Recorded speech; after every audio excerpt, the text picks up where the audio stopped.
diriwayatkan sungguhnya Rasulullah sallallahu alaihi wasallam bersabda, kalaulah seseorang itu bersujud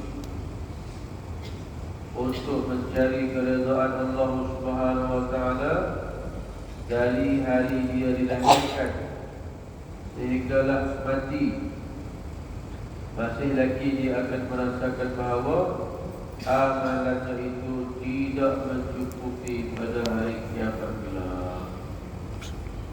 Kalaulah seseorang itu bersujud untuk mencari keridhaan Allah Subhanahu wa taala dari hari dia dilahirkan sehingga mati, masih lagi dia akan merasakan bahawa amalannya itu tidak mencukupi pada hari kiamat kelak. Hadis yang kedua,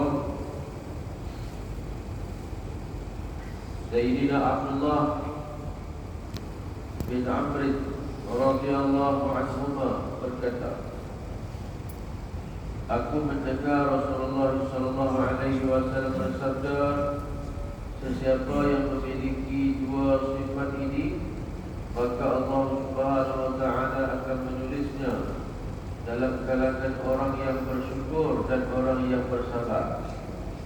Dan sesiapa yang tidak memiliki dua sifat ini, maka Allah Subhanahu wa taala tidak akan menulisnya dalam kalangan orang yang bersyukur dan orang yang bersabar.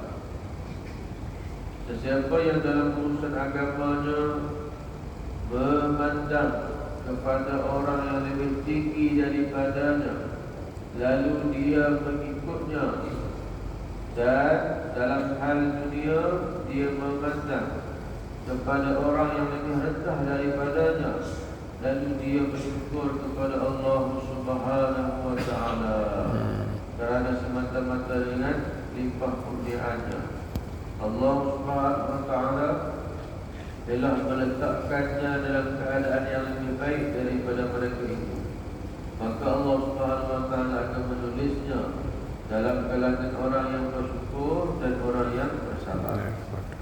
Sementara orang yang dalam urusan agama melihat kepada orang yang lebih rendah daripadanya, dan dalam hal dunia melihat kepada orang yang lebih tinggi daripadanya, lalu dia merasa sedih atas perkara yang dia tidak dapat, maka Allah Subhanahu wa taala tidak akan menulisnya dalam kalangan orang yang bersyukur dan tidak juga dalam kalangan orang yang bersabar.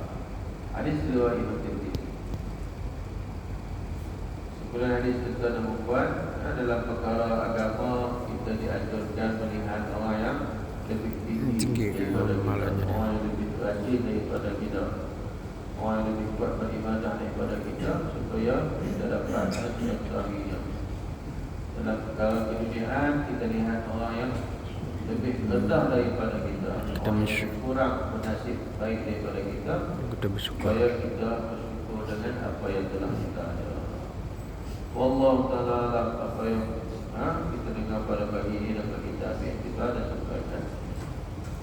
Subhanakallahumma wa bihamdik, asyhadu an la ilaha illa anta, astaghfiruka wa atubu ilaik. Al-'asri innal insana lafi khusr illa alladhina amanu wa 'amilus salihati wa tawassaw bil haqqi wa tawassaw bis sabr. Ya, sahabat-sahabat, itulah tazkirah kita pagi ini. Kita harus bersabar, kita memandangkan pada soal dunia, kita memandangkan pada akhirat rendah daripada kita akan mensyukuri nikmat yang Allah berikan kepada kita. Allah SWT kita memandangkan pada orang yang lebih daripada amalan yang berarti.